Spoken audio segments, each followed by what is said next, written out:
Class 10 का Bihar board में पूछा गया कुछ क्वेश्चन है 5-6, जिसमें से आपको 2019 में पहली पारी में फर्स्ट सिटिंग में पूछा था कुछ क्वेश्चंस। पहला क्वेश्चन था उसमें से 5, 15 और 20 के लॉसो और मोसो का अनुपात ज्ञात करें। तो अभाज्य गुणनखंड विधि द्वारा, यानी कि बच्चे क्लास में जो हम लोग पढ़े थे उसका ही उपयोग कर लेते हैं। अभाज्य गुणनखंड विधि द्वारा लॉसो और मोसो ज्ञात करते हैं। तो ये आ गया 5 से लगाएंगे, 5 एकम 5 और ये 5 दिया 15 और 5 चौका 20। अब यहाँ पर हमें मोसो को क्या कहते हैं, HCF कहते हैं, यानी कि हाईएस्ट कॉमन फैक्टर बराबर होता है 5। अब लॉसो को लोएस्ट कॉमन फैक्टर LCM कहते हैं, जिसका होता है 5 गुने 3 गुने 4 60। अब हमसे पूछता है लॉसो और मोसो का अनुपात। लॉसो और मोसो का अनुपात क्या होता है, तो होता है LCM बटे HCF, अर्थात LCM जो है 60 दिया और HCF 5 दिया है। 5 का टेबल पढ़ेंगे, 5 एकम 5 और 12 पंचे 60, अर्थात ये आ गया 12/1, यानी कि LCM अनुपात HCF बराबर 12/1 आंसर। अब दूसरा क्वेश्चन है, आप लोग इस वीडियो को ज़्यादा से ज़्यादा लाइक और शेयर करें। दूसरा क्वेश्चन है, A और 18 का लॉसो 36 है और मोसो 2 है, तो A का मान ज्ञात करें। A और 18 का लॉसो, यानी कि पहला पद हमें मिल गया, पहला पद बराबर A मिला हुआ है और दूसरी संख्या बराबर 18, साथ में दिया है मोसो बराबर 2, लॉसो बराबर 36। तो एक सूत्र आता है, पहली संख्या गुने दूसरी संख्या बराबर मोसो गुने लॉसो।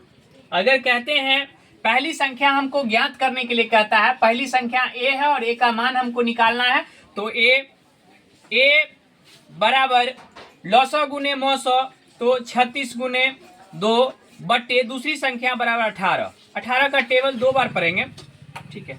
तो A बराबर 2 गुने 2 बराबर 4 आंसर, यानी A का मान जो है वो 4 होगा, A का मान 4 होगा। अब अगला क्वेश्चन है, P तथा Q दो अभाज्य संख्या है, तो उसका मोसो क्या होगा। अभाज्य संख्या यानी कि जो किसी भी संख्या से ना कटे, ठीक है, एक और स्वयं से कटता होगा, तो उसका मोसो जो होता है, मोसो यानी कि HCF बराबर 1 होता है, अर्थात P का कोई उभयनिष्ठ गुणनखंड नहीं होगा, तो P गुने 1 और Q का भी कोई गुणनखंड नहीं होगा, तो Q गुने 1, अर्थात अगर HCF यानी कि मोसो ज्ञात करना होगा तो दोनों का मोसो जो हो गया वो 1 हो गया आंसर। अब अगला क्वेश्चन चौथा नंबर है, चौथा नंबर देखते हैं।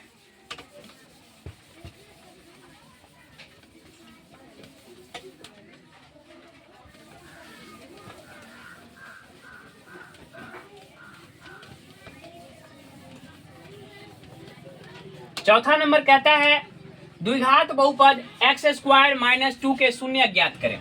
शून्य ज्ञात करने के लिए द्विघात समीकरण में x² - 2 को 0 के बराबर कर देते हैं, अर्थात x² बराबर 2, ये माइनस था, इस साइड ले गए तो प्लस हो गया। अब x बराबर क्या हो जाएगा, √2 प्लस माइनस, यानी कि अगर वर्गमूल से कोई संख्या को बाहर निकाला जाता है तो धनात्मक और ऋणात्मक चिन्ह के साथ होता है, अर्थात शून्यक जो हो गया वो शून्यक हो गया, √2 और -√2 आंसर।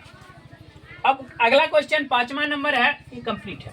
पांचवा नंबर क्वेश्चन है, यदि 6, 8, 9, x तथा 13 का माध्य 10 है तो x का मान ज्ञात करें। तो हमें सूत्र पता है, पांचवा नंबर क्वेश्चन है, इसका आंसर देख लो। माध्य बराबर दिया हुआ है 10, तो होता है माध्य बराबर सभी प्रेक्षणों का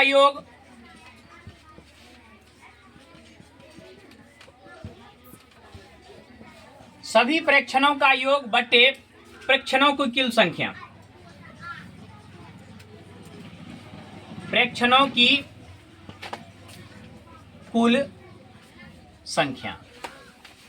अब सभी प्रेक्षणों का योग यानी कि माध्य हमको दिया हुआ है, सभी प्रेक्षणों का योग कितना है 6 + 8 + 9 + x + 13। अब ये टोटल है कितना, तो 1 2 3 4 5 यानी 5 है, बराबर कितना 10। अब यहाँ पर देख लीजिए, इसको हम जोड़ते हैं सभी को, 8 और 6 14 और 9 23 और 13 36 + x बराबर, अब इसको इस साइड ले जाते हैं 10 × 5, 10 को 5 से गुना करते हैं तो 50 हो जाता है, यानी 36 + x बराबर 50, तो x बराबर 50। अब ये यहाँ से प्लस था, इस साइड ले जाएंगे तो -36, x बराबर 14 आंसर। अब एक क्वेश्चन और बचा हुआ है, अगला क्वेश्चन कहता है बिंदु -5 7 और -1 3 के बीच की दूरी ज्ञात करें। दूरी ज्ञात करने के लिए दूरी सूत्र होता है बराबर √अंडर दूसरा यानी x2 - x1 का whole square plus y2 - y1 का होल स्क्वायर। अर्थात यहां पर हम लिख लेते हैं x1 बराबर -5, x2 बराबर -1, y1 बराबर 7 और y2 बराबर 3 है, सॉरी। अब यहां से ध्यान दीजिएगा, दूरी सूत्र का प्रयोग करेंगे तो √अंडर -1 प्लस 5 का होल स्क्वायर प्लस 3 - 7 का होल स्क्वायर। अर्थात यहां से सॉल्व करेंगे तो ये आ जाएगा 4 का होल स्क्वायर प्लस -4 का होल स्क्वायर। अर्थात 4 का स्क्वायर करेंगे 4 चौका 16, -4 का स्क्वायर करेंगे तो प्लस में आएगा 4 चौका 16 √अंडर, अर्थात 32 √अंडर।